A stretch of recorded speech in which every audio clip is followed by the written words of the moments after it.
Good morning and good afternoon, everyone. Welcome to our webinar, What Can IrisBG Do For Me? Signing up, just before we start, just some practical things. If you have any questions during this webinar, please use the chat function. You can see that on your little toolbar on top of your sort of webinar control. You just click on that, type in any question you may have. I'll try to answer them during the session, or if we get a bit of shorter time, I'll address them at the end. It's scheduled to last approximately 1 hour, and I have a lot to cover, so I try to not speak too fast, but if you feel like I'm doing that, please send me a text message or a chat message, and I'll try to address it. So, what can IrisBG do for me?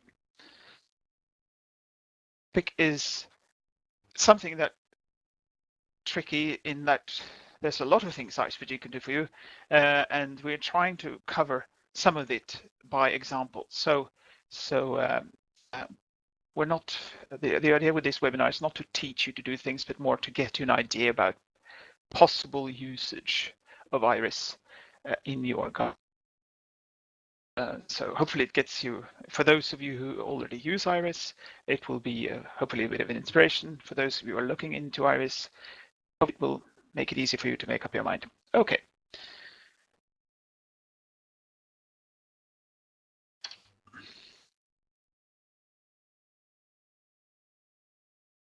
So my name is Havard Ostgaard. I'm based in the UK.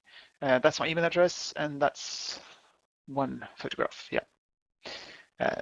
We're not showing any video here today, early in the morning and all that. So we'll focus on the content and not me so much.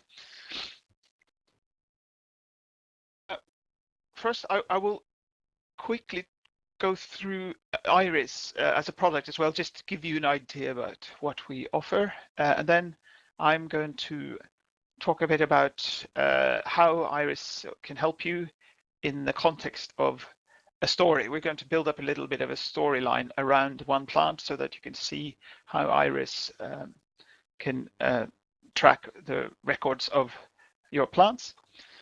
And then we're going to talk a bit about haystacks, and then finally we're going to have some questions, which, as I say, please send them in during the presentation.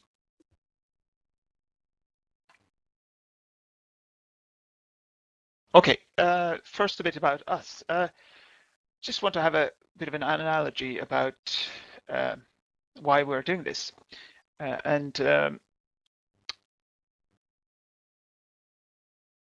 Many of you, I'm sure, gone to restaurants and had very good meals, and maybe sometimes gone to restaurants and have not a very good meal. And why am I using this analogy? Well, I think it could be said the same for software, in that we can all maybe cook a nice meal at home, and maybe we'll even cook a nice meal for our partners or family, and they're very pleased. And then some of us might get very enthusiastic and maybe think of starting a restaurant.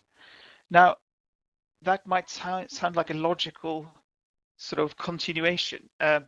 However, it's a very different proposition to run a restaurant than to cook a meal for your family. And I would sort of say it's very much the same with software, in that you want to create something. It's not enough to have passion. You also have to have a certain number of skills to actually make it. You know, when you run a restaurant, you need to be able to manage the staff. You need to have a good staff in front of house. There are a lot of things to look after, not just to cook a nice egg and bacon. So that's sort of things that we think we can offer to botanical gardens. It's not only passion, but also skills, because we have a background in professional software engineering, and we also have with background in botany. So together we think we can make a difference in terms of creating a software that is really useful for botanic gardens and arboretums. So IrisBG, what is that? Well, if you look back 10 years, and that's still the case in many places, a garden or an institution would have a record keeper, and they would have something they call plant records, and that person was, maybe on its own. He or she had to look after the plant records, and it was a bit of a solitary job, maybe, I don't know. Is beyond just plant records. We use the term collection management. We give you more than just looking after, having track of what plants you have, but also life management, etc., etc. We'll cover this in more detail. We think it's very important that as many people as possible can access your data. If your data is sort of hidden in a box, it's the use of the data, the quality might suffer. There's many reasons why you want to share the data with the rest of the staff, but also for efficiency reasons. So the more people who can access the data, and the more you get out of it, and the more valuable it becomes. Looking after your plants, we also handle preserved material of any kind. It could be herbarium specimens, it could be DNA extracts, etc. Put a lot of effort into the handling of images, which is very important. Integrated mapping in Iris, I will show you a bit about that and talk a bit about that during the session. For some of you, this is really important, handling of seeds and sharing that with other gardens. This is available both as a ordering system, but also as a web platform. Device support. On top of everything else, we also give you the capability to share your data with people elsewhere in the world through Garden Explorer. So that's IrisBG in a sort of a quick overview.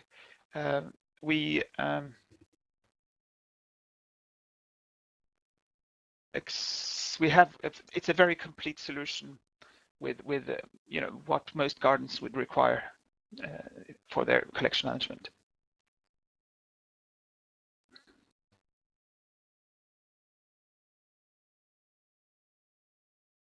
So then I'm going to quickly over to storytelling. I'm going to sort of use Iris or backed to showcase some of the features in Iris, and hopefully that will give you some sort of idea about what we can offer.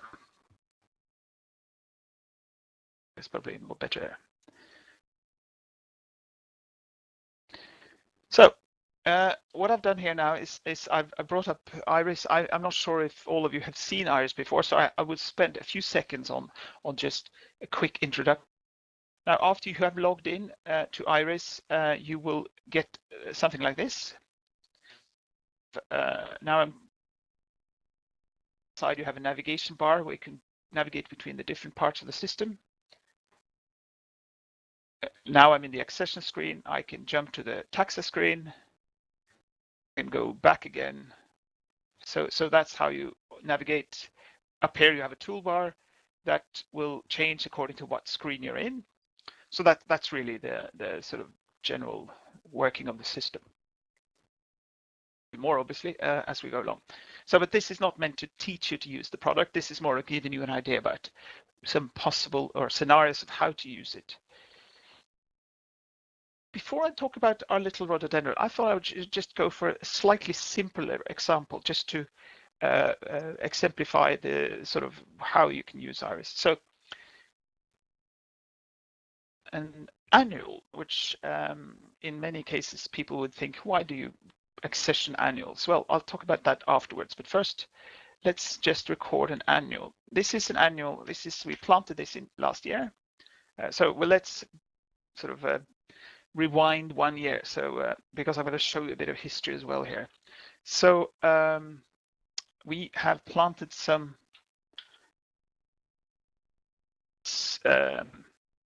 marigolds here.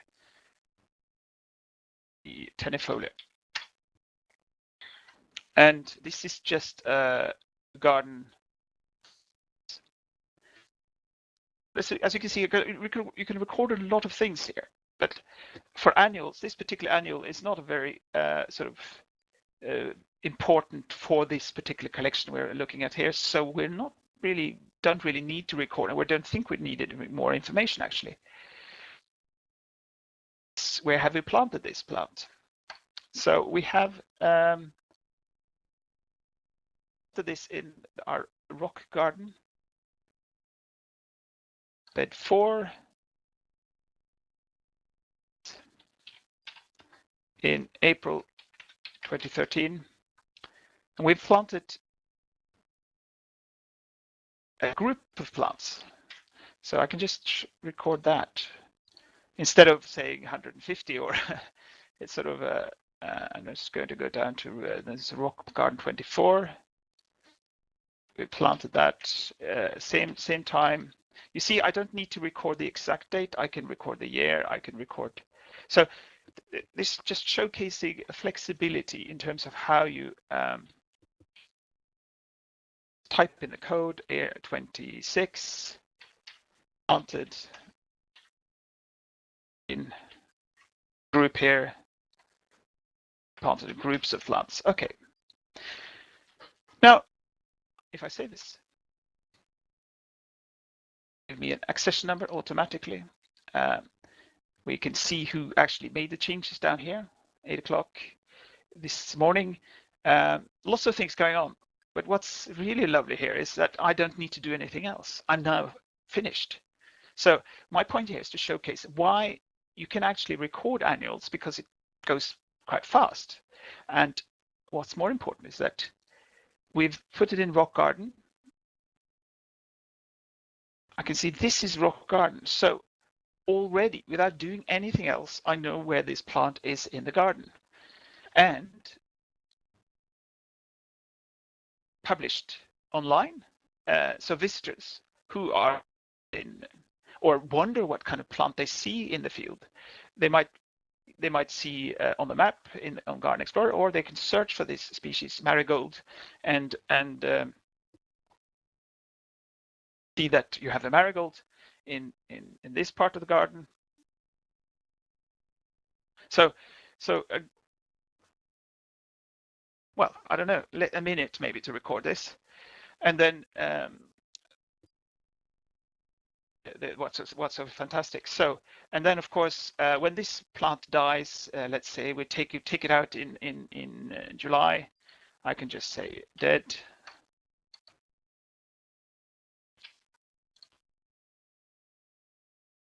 There's other ways to do this more efficiently, but I'm just going to do this way now, just to show you.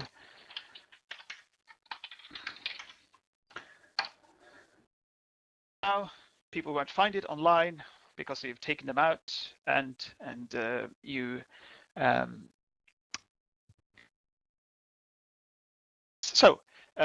now we're in April 2014. We're going to plant them out again. Slightly different part of the garden.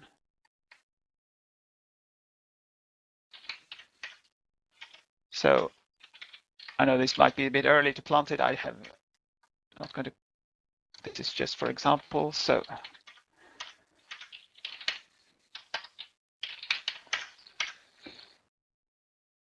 oops. Of course, I'm putting 2013. I want to put 14 here. Group again. So what I'm doing now is, we maybe collected the seeds from July, so it's sort of the same accession. So what I'm doing, this is just to show you one way of dealing with annuals, that you can just recycle the accession. Some people might balk at this and think this is not really very scientific, but sometimes you have to make some concessions or compromises to get what you want. In this case, I have now a full overview where we planted last year and where it's planted this year. So yeah, very efficient.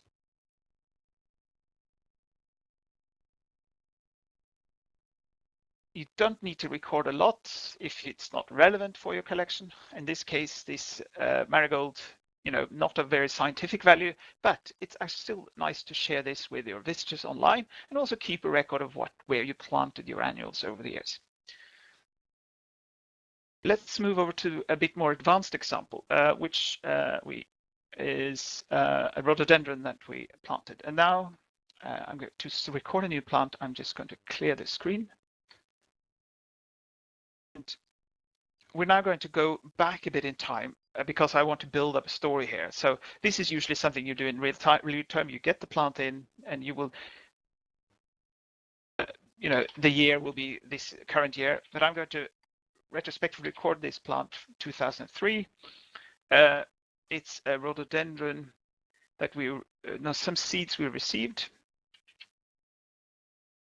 So you can see I can just type. It's a rhododendron furori. What is it? Furori.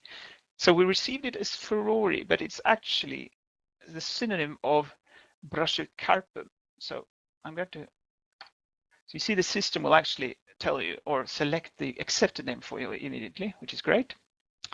This was collected in the wild, so we have actually information here where it was collected. For that, so in Iris, instead of sometimes you can look for things or select existing data, but we also have this button, which makes it possible for you to record information or related information directly in the screen. This is a great time saver. I'm going to record a new locality because I know this is a new locality. So this is in South Korea. I can start typing South Korea up. This is in a region called Jedo, which is great. I don't have any better description of the locality, but I have the coordinates to put in the lat long. Let's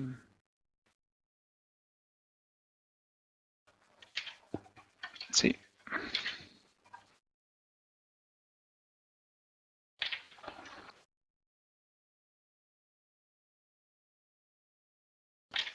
So, and I can now, I can now also check visually to see where this is in the. Oh yeah, that looks quite good. It's in South Korea. So, why am I showing this? Well, I want to show you how easy this is and how happy, or in some point in the future, when someone looks at this data, they will the value of your plant increases when you have this kind of information. If someone wants to look at wild collected material and they know exactly where it was collected, it has a sort of a greater value for you and your institution if you have this kind of information. And so look how easy it is to record. So I'm just wanted to encourage people to record all the information you actually receive, because this will then can be used by someone else later in life.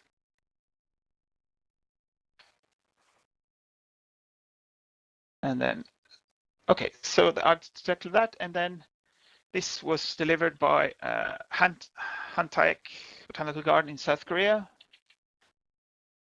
That either, so I have to record that as well. Okay, Hantaek is not here. Clear the screen. Hantaek Botanical Garden. This is in South Korea. I'm just going to stick with that. Close. So I'm just showing you here that when you sort of use the system a bit, you can do these kind of things with a speeding pace, which is really great. So this is actually wild collected material. We'll record that we got some seeds. There were 10 seeds received. But okay. So when I save this now, again, the accession number is automatic. And so I don't really need to record anything else, but obviously we might want to say something about where the seed is or something. Now we're going to go to side or speed up a bit and go straight in and record the propagation of the seeds. you see when I record here, I can choose different type of plant material. We have tissue, herbarium, and planting. It could be other things as well. So we're just going to do this in the nursery number 2. I'm going to sow this in December 2012, 15th of December, 2003, I mean. So we have 10 seeds. The propagule is seed. And now the soil mix. And here you see another flexibility. This is what's called self-populated lists. So build up a list as you use it, and you don't need to go somewhere else to add, or you can just type. If I write soil mix, well, I can write anything. That's the point, really, or select from something that's been used earlier. Soil mix of peat, sand, and perlite. So we'll call that. And the container, same story, self-populated. So now we've sown this. And then we had a look at it a month later in January.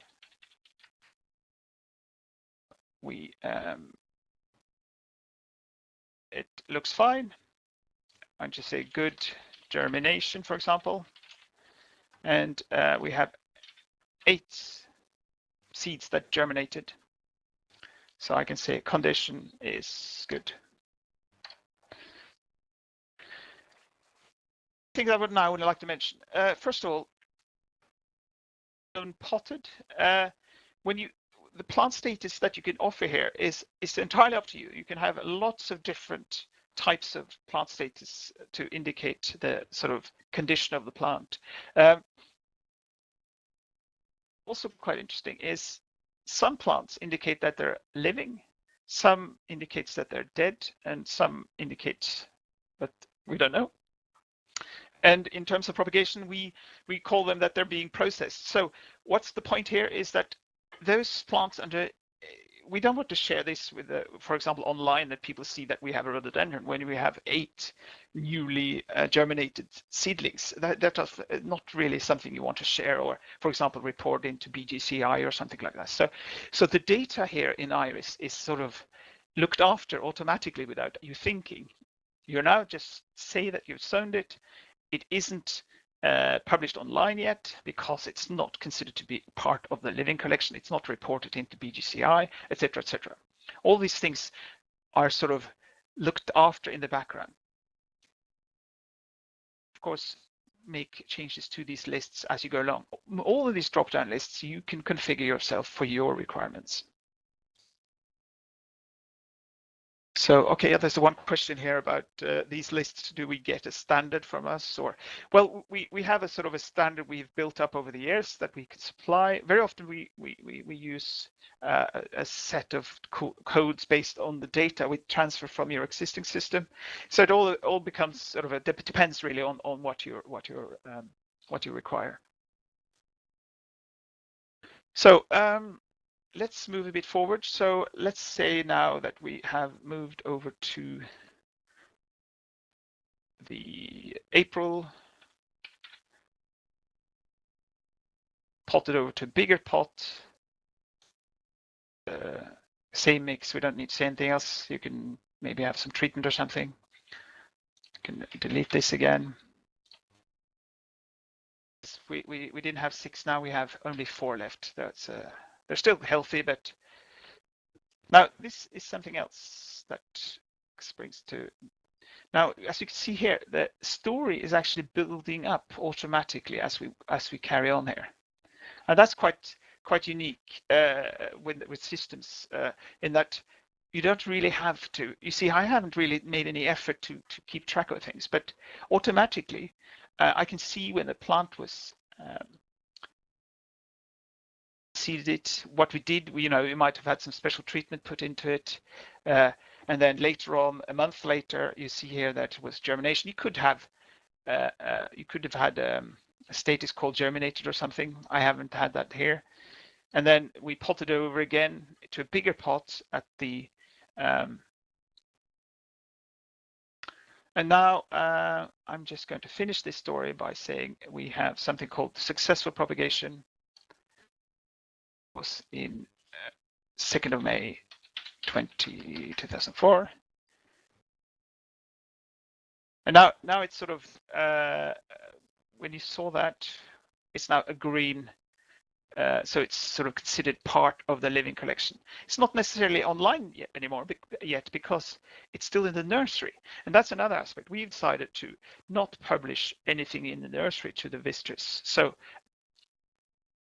the flexibility of the system in that you can just record the data how you want it, and if you set it up right, you can really fine-tune exactly what's published out to the people out in the thing. Now, of course, I want to of my plant, and I'm going to add that, and I can just do that by dragging the photos in here. So here we have some nice, this is not the same species, but I hope you can forgive me for that. Just was as an example to show you how easy it is to add photos by just dragging them in.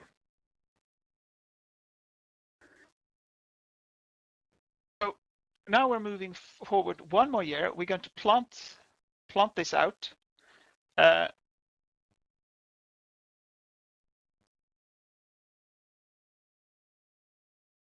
So I'm just going to say we have planted this out. This is a year later in sort of March.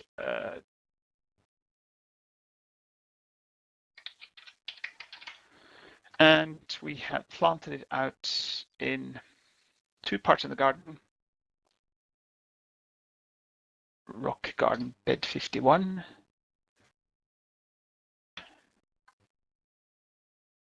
And now that they're in different parts of the garden, I have to actually make 2 lines. So I'm just going to do something in the rock garden page 12 to 17.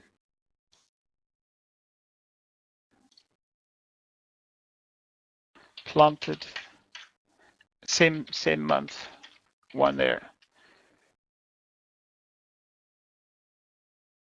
Okay, so now we have 2 plants. I'm just going to, I've clicked on the date here, so you can see now that we have 2 plants out in the garden, and now they will be published online. So that's really great. However, when you go online, you might want to make sure several things. You want to make sure that the data is of good quality, etc. So let's now see how this data will be online. What I would like to do then is to check see what we have about this plant. This is just to clarify. Click on these buttons, you go to the underlying record. In this case, it's the taxa. and this is really information we have about this taxa. This is a rhododendron brachycarpum. When you get new accessions in, that's when you typically check the names and make sure everything is spelled right, etc. I haven't done that now, but I want to do it in this case before we publish this online because we're very proud of this plant. So I want to check. So what I can do here is to, so there's no built-in spell checker in Iris. So if you call it, if you misspell it, but we can check online to see what other web resources say about your spelling by searching for it. So if I now go and search for this plant in the plant list, pull this up, you can see that the plant list is telling us that this is a synonym of, and so we got a hit. So we obviously have spelled it correctly. List have spelled it correctly as well, which is quite likely. So that's great. Another thing we can do, which is even nicer, is to check this against the International Name of Plant Index. So I'm going to do that. And you saw that two records up here, and we saw that plant lists say that it's, oops, we want, yeah, we're done. We take this one. When we check this one, we'll then pull information about publication and author, etc. So again, with second verification that the name was correct. I'm now going to put in the fact that I checked this today, so that I know for later someone sees that I'm just going to say administrator. So I have no references. We can put in a common name, English, Giama rhododendron. So I'm going to talk a bit about it later, but ranking. Look here if there's any information. Oh yeah, well, we want to say that it's a deciduous shrub. A label text, etc., etc. We don't need to do that now. Here, on the other hand, you can also record custom fields. So that could be all kinds of things that we haven't thought of sort of as general use. It can be something special in your collection. For example, if you have lots of butterflies or something, you want to record the relationship with the butterfly or the trees, whatever. There's lots of possibilities. I also have drawing. So if I go ahead on images, you can see that my drawing here is actually, my image is coming up on the taxa. So I don't have any other accessions here. So it will show that we have one plant, one picture of this accession. I also have a drawing of this. So I'm going to add that because that's a drawing. So it's not of any plants in a collection, but we might think this is a really great drawing. This is just an example I have found. So if I think that this one is more important than that one, I can give this rank number 1. And I'm also going to give people the possibility to look for more details about this plant from the plant list, so I can add a reference to the plant list. Now, since that was my last web search, I can just add this automatically. And you saw that, remember, I searched for this on the plant list, so I just can add that automatically here. Rank this 1 as well. So that's going to be published online. And I can save this and say, okay, I'm happy now. We can make this available online the way it is. We don't need to write it anymore. So I go back to my plant. I also have taken a few more photos.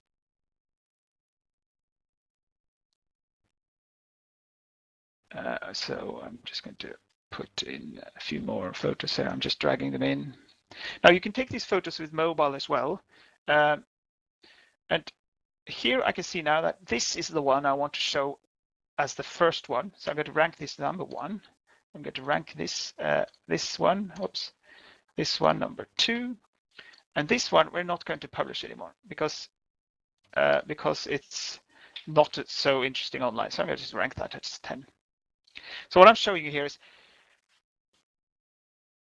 a lot of possibilities and control here. This is sort of going into great details maybe, but the point of my story here is to show that you can record as little as you like, as you saw in my previous example with the marigolds, or you can go in details and fine-tuned. You can record lots of information on the taxonomy. You can record lots of information about the plant, where it was collected in the wild, and etc. etc. So many possibilities. It's all really entirely up to you and your team, and you just have to think carefully about what you record and how useful that information is for the work you do. Okay.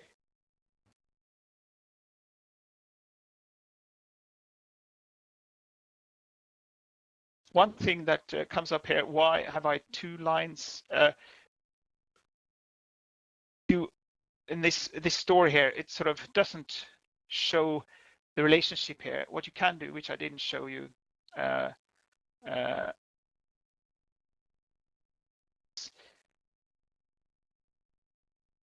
when you start planting them in different areas, you could have recorded 10 lines from initially. That would be quite sort of, you might do that with some very special propagation or something, I don't know. But in general, when they get planted out, you need to have one line for each. That's just the way it is. So you could, for example, record one line in here to say that 2 of them died or something. But yeah. Okay. We're going to, this rhododendron story will, of course, to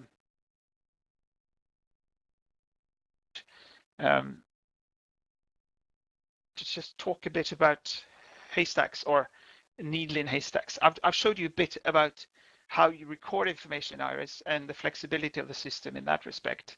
Now I'm going to sort of talk a bit about how to find these records, and that's sort of one really important part of running or having a plant collection is, put the information in, yes, great, but how to get it out again, equally important, or yes, equally important. So I'm going to clear the screen here. And then now I can start entering records, but I can also start searching for records. I can, for example, just look for a rhododendron by just typing rod and clicking enter. And then I get all my rhododendrons in one list here. I can then open one of them by double clicking and going through the list quickly. If I want to have rhododendrons from 97, I can go here and then I can type 97 in year, and then I can search again. So I get a smaller list, which is really nice. So you can see, if I go back to the screen here, behind it can be used for search, which is really flexible, really efficient. However, if I want to find rhododendrons that was, collected in the wild or something, or that between 2005 and 2010, etc., suddenly it becomes tricky. Now, in many cases, or in many systems, you will either not be able to do it, or if you can do it, it requires, lots of training because it's very complicated. In IRIS, we have something called advanced search, which helps you to look for things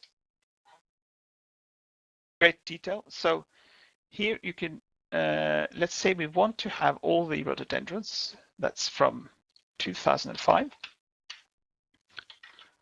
1997, 2005. So you see here how you can fine-tune your search, and you don't really need a university degree in computer science to understand this. Rhododendrons from this period that has an image.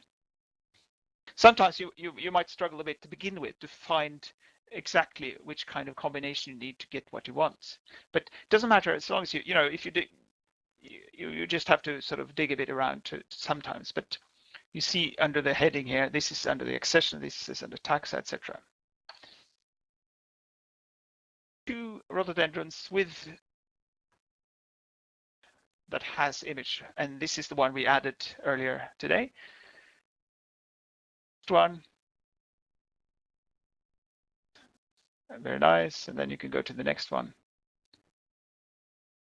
and this is the one we added earlier. Yeah, so that's really fantastic. You might think, okay, so what can I use this for? Well, let's say you want to reverse this and say we want to get someone to take photos of all the other rhododendrons, so that we make sure that we have at least 1 or 2 photos of all the rhododendrons, because they're very important to our collection. Yeah, okay, so you could think, well, how do you do that? Well, what you could do is you can go and create a report. And because we want to report all the plants, so that's called items in IRIS, because it's items are or any other type of material. So I'm just going to repeat this by saying, give me all the rhododendrons. I'm not going to do accession year. I'm just going to do dendron. I'm just going to do rod. And yeah. So I could then print a report here. Let's just do that now for just to show you. What's really great here is that Iris will produce a spreadsheet which is really flexible in that you can just send this by email to someone, you can put it in a Word document, etc. And you can design what these spreadsheets look like in the system. You can configure them exactly how you like. So you can create new variations. You can have 10 different reports printing out plants. So, or 100 if you like. So the flexibility here is fantastic, but you don't need to do anything because the system comes with lots of reports already if you don't feel like it. And as you see, the way you order reports is very similar to the advanced search. Same kind of logic. You construct the report by selecting different things. Extremely flexible and also easy to use. Now, of course, think that maybe printing stuff all the time is a bit silly. So why can't we just do something else? Well, what you can do is, of course, instead of creating a report, you can create what we call is a task. So I'm now just going to go create a task that I can send to my the colleague who is going to take photos, so that he is being reminded and we can keep track of the fact that he actually has completed his job. Task. I'm going to say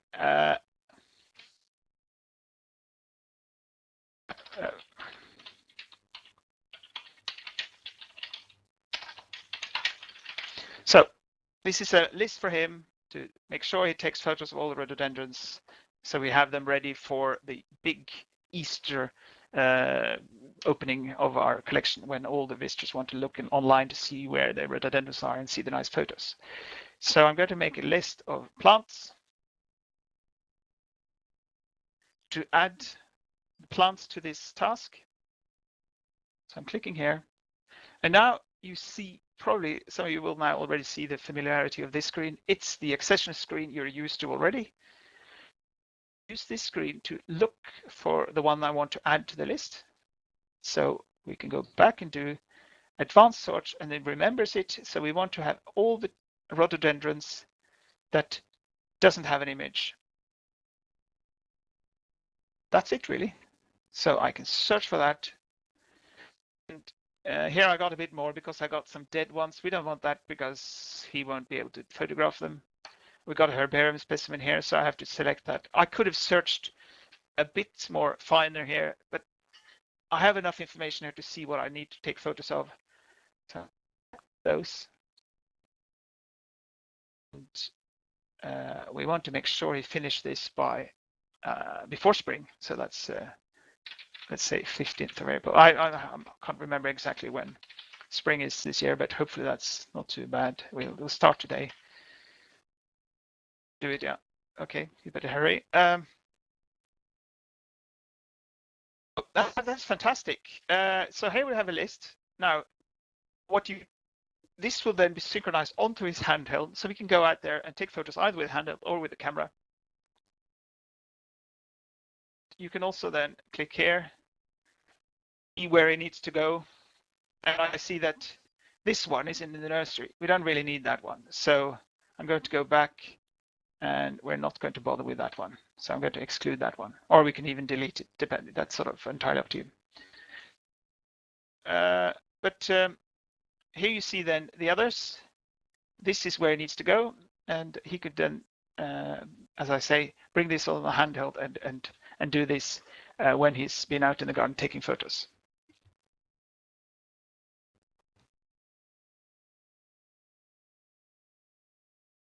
Great. Now,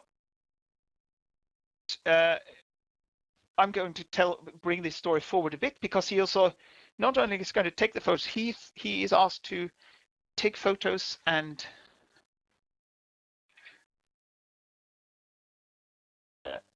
check health. Let's assume that's a bit odd, but okay. So it's just going to have a quick look to see that they're all right, so that we might sort of need some pruning, I don't know. So when he's finished this work, handheld, you know, one after the other saying that they're completed, or he can do that when he comes back by saying they're all completed, I've done everything. So going to update all these plants to say that they're look live and healthy, all of them. There are several ways to do that, but you could do that on a handheld. But in this case, I'm going to show you another aspect of Iris, which is really efficient, and that's the possibility to update lots of records in one operation. Very, very efficient way to do it. So you can go in here, called item management, and now I can search for all the plants that were part of this photo and health check. And I get them here, and you see the one that was excluded is not on the list. It's only the ones that were actually part of that job. And I'm now just going to say to the system that we have checked these plants. They're all looking nice. I'm going to do the date. So it was today, and everything is fine. I can say, looks healthy or something. I'm going to update that. Yes. So this is important. I mean, if you had selected 1,500 plants here, you want to make sure you actually do the right thing. So we're now telling the system that all of these plants are have been checked and they look fine. Very useful. If I now go into one of these, just this one, for example, this tomatum.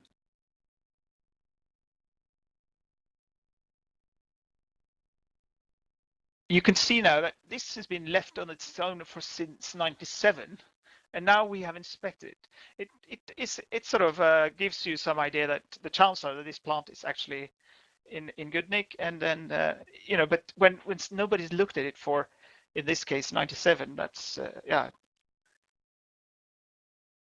17 years or something, the chances are, well, it might be dead for what we know. So these kind of choices, these inventories are very important. And here you can see how easy it is to keep the data or the records up to date. Very, very efficient. Great. So I have not talked so much about integrated mapping, and I just wanted to a few minutes about that. What we can do first is that to finish this off, when we now publish, we want to go online with all this information. We of course want to make a tour as well of all the rhododendrons. So I'm going to do that as a final thing. And then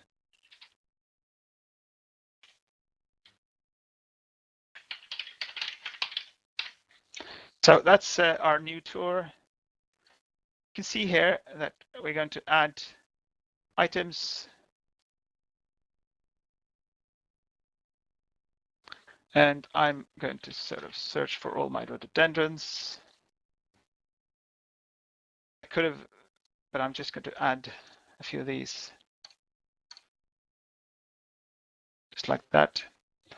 So,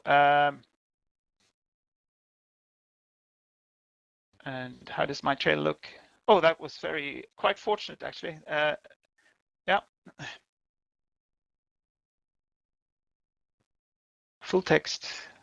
And now this is, you know, another kind of feature that is quite special that you might not even find in advanced mapping tools, that you can actually relocate the label so you can actually see what is where. So now we have a nice little tour here. What we want to do is we want to make sure people end up in the cafe at the end. So I'm going to just fine tune that. He's gone to this one. We might skip and we just go straight to the cafe. I think that's people will be tired all from that. So I'm just going to add one. Move that one. Yes. I'm going to add it, which I haven't talked about. So you can record parts, you know, statues, propagation valves, whatever. And we're going to put the cafe here. I'm going to move it all the way at the end. So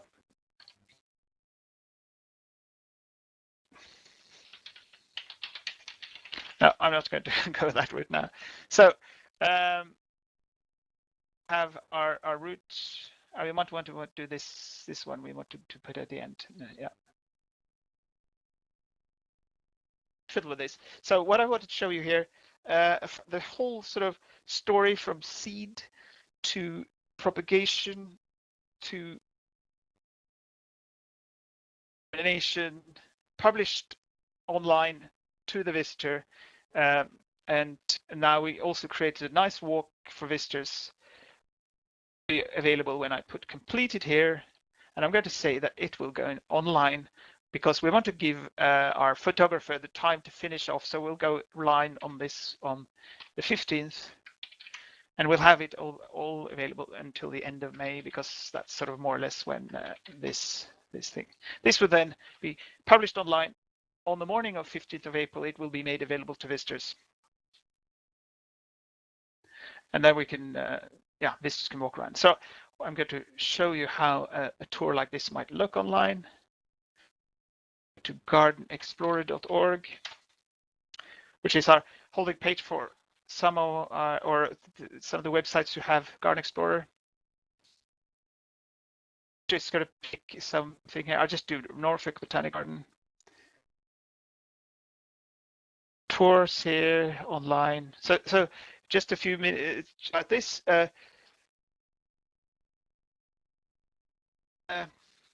Their collection online. So they just press a button, really. That's really what they need to do. I'm going to show you where that happens, so you can demystify that a bit. And the system tasks, transfer to Garden Explorer. You click there, and then all your data, or the data you have decided that's going to be made available to your visitors, will be made visible, online.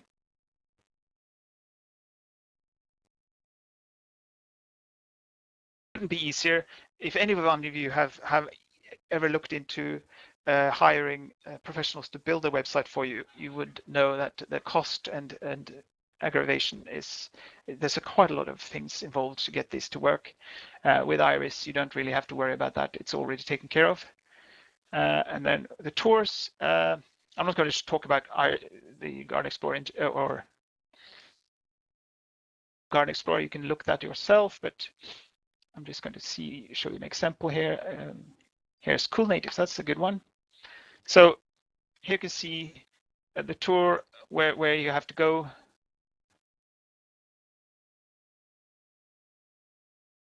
And then you get descriptions. So this works on handhelds, on tablets. So when you're out there, and this is an interesting Norfolk example, is a good example in that their garden is so big that visitors got lost. They don't get lost anymore when they have these handhelds, or even guides or staff working in the garden can show people on the handheld where they are. So it's sort of when the big gardens, it's really useful to have this possibility, because they will also see with the GPS marker where you are in the garden. That's really nice. On any of these, and you get more information about here in this. It's a rhododendron, yes, at the Atlanticum, yeah.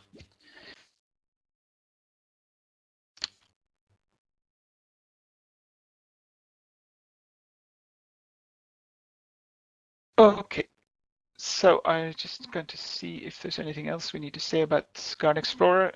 We could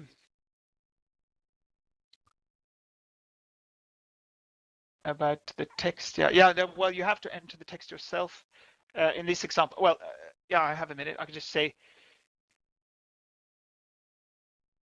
the introduction and everything else. The data will be pulled from different parts of the system depending on how you write it. So in this case, I can show you quickly since we have a minute. Here, saying flowers in spring or something. Garden Explorer will publish this. However, anything here, it will take it from plant itself. It will, if you have written something about this particular plant, it could be here under label text, a gift from something, that will then be published. And then going further in, you have written something about this species under details, under label text, saying something like, yeah, I don't know, native to Korea or something, I don't know, then that will also then be published. So it really puts together information from different sources so that visitors get the information you find important.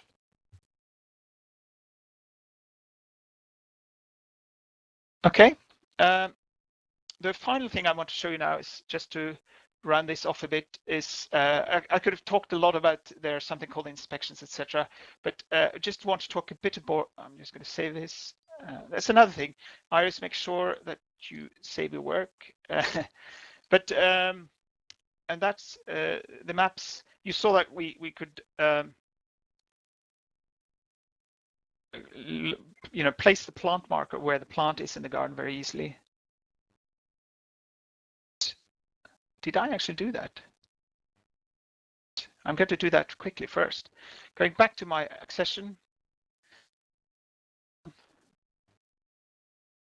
To actually show you that I actually didn't record the exact coordinates of these plants, which is of course a great shame. So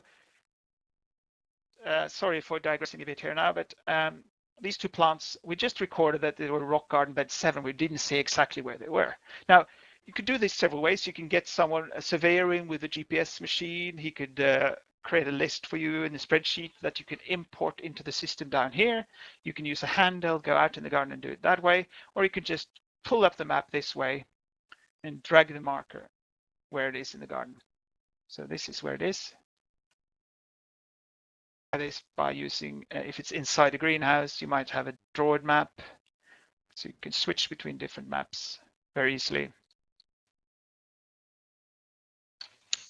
And then I want to do the same with the other one.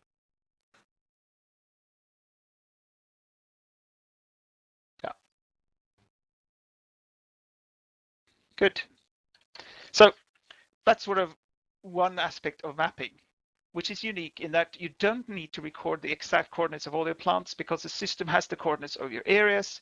Fantastic. But for like these rhododendrons, bigger shrubs, etc., it makes sense to do so. And very easy. You can either just do it by drag and drop, or you can do it with GPS, etc. So lots of possibilities on how you enter this kind of information. And one thing is then when you work on your data, you have a long list of plants like we had here. Well, a short list in this case, but working with lists is fine. But another way to work with your data, which is quite special, is that you can actually centric way as well. Just going to search for the rhododendrons again. I'm just going to, this is quite a small selection, a small collection. So then I get my map up, and then I can visually see where they are in the garden, which is really great. I can put up medium texts here so we can see. I can go in a bit further. And then I can go in, marker, carry on, and verifying the record. So you have a we had some talks with several gardens who when they start using maps, they realize that it's a completely different way of accessing and getting a feel for your collection. And sort of, if you think about kind of plants you have where, and also visually, some people know that some plants are dead. They will see it immediately. That's kind of way of doing an inventory from your desk in a way. So there's lots of, it's just very helpful to keep to get a very different relationship with your records.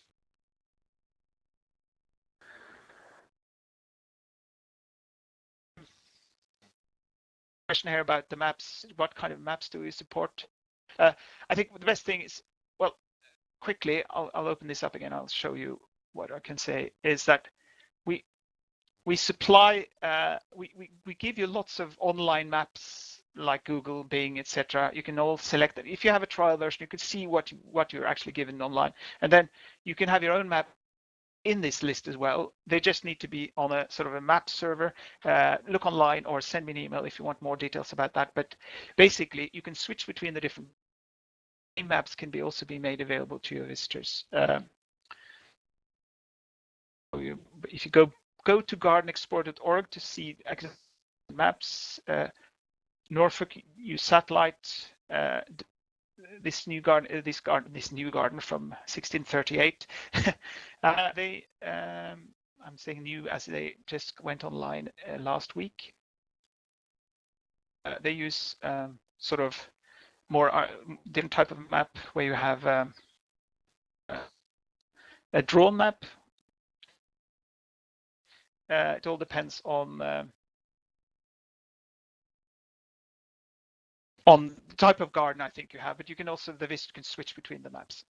Okay, so I'm just going to now because we're running out of time. Just to summarize a bit, I mean, Iris offers a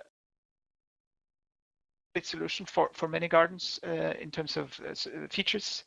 It has a low total cost in that the quality of the data you get is I would argue higher than in so many other alternatives because the data is checked when you enter and it's very efficient. So the total cost of actually getting the data in there is low. It's very flexible. You can really customize great parts of the system so that it fits your requirements. We've worked an awful lot on making this easy to use and still scientifically rigorous. That's sort of the combination that is quite hard to achieve.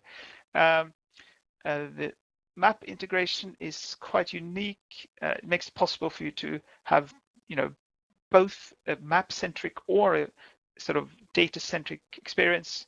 And what's really important here, I think, and that you might not sort of realize, but to get a plant collection online in any easier way, I don't think is available. It's so just pressing a button, really, and you know exactly the investment you need. That's available on our price bar. There's lots of more here, but for you, just to give you sort of an overview of what IrisBG can do for you. Are a couple of minutes over time. Yeah, we're 2 minutes over time. We have time for maybe a question or two, but we should be a bit about the prices. Where can I find them? Okay, I'll just quickly. We will. So go to our website, irisbg.com. Here under buy. So prices, that's where the prices listed are. Have a look there. You will select which region you are and what edition you have or what you're looking for. Look under, if you're a bit concerned, look under this. You get a bit more details under the different modules. There's many options here. So the prices are very much, we're trying to give this product, make it available to small gardens and big gardens. So we've made a lot of effort into making it flexible to fit your requirements. So look there under different options. And when you're, if you want a quote from us, you just click here and request a quote. Okay. For attending this webinar and go to our website. We have another one on mapping coming up soon or later in April. And then, of course, if you're going to the APGA conference in America, there's a workshop on the Sunday before the conference. Okay, thank you very much and have a great day.